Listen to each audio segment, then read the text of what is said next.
I'm Doug Kirk. I was president of the OAB for 8 years.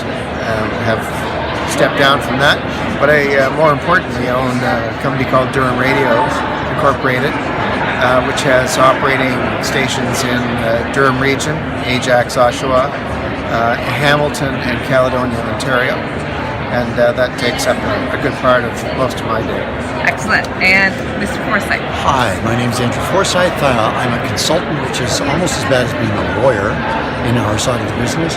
But I've had the pleasure of consulting with Doug for many more years than we even care to think about. And you are part of the executive management table, which is kind of empty right now. Why do you think that is? Why are students not flocking here right now?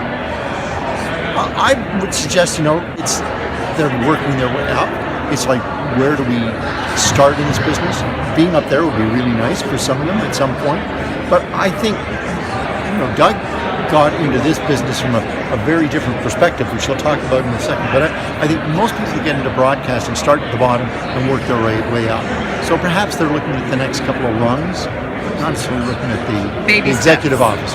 Well, yeah, baby steps. Doug, when did you know that you wanted to own radio stations as opposed to be a part of them? Clearly, you're a fan of radio. I was a fan of radio since I was as high as this table. Be a little one down here.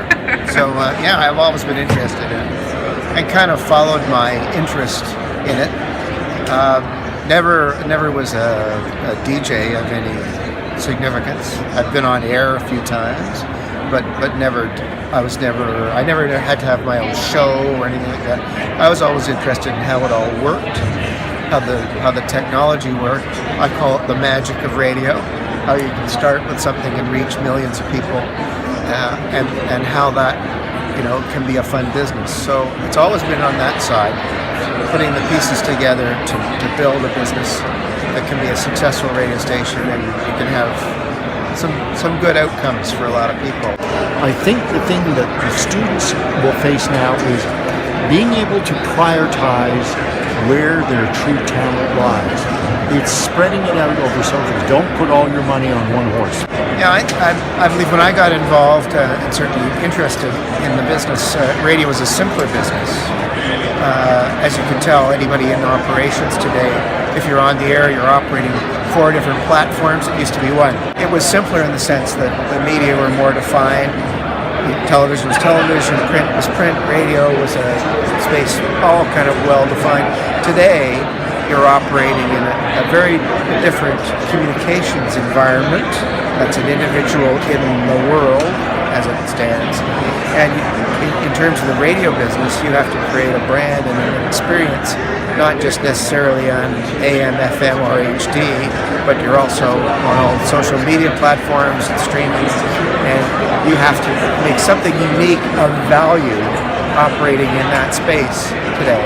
And it's just a lot more complicated than when it was a little more defined 20, 30, 40 years ago.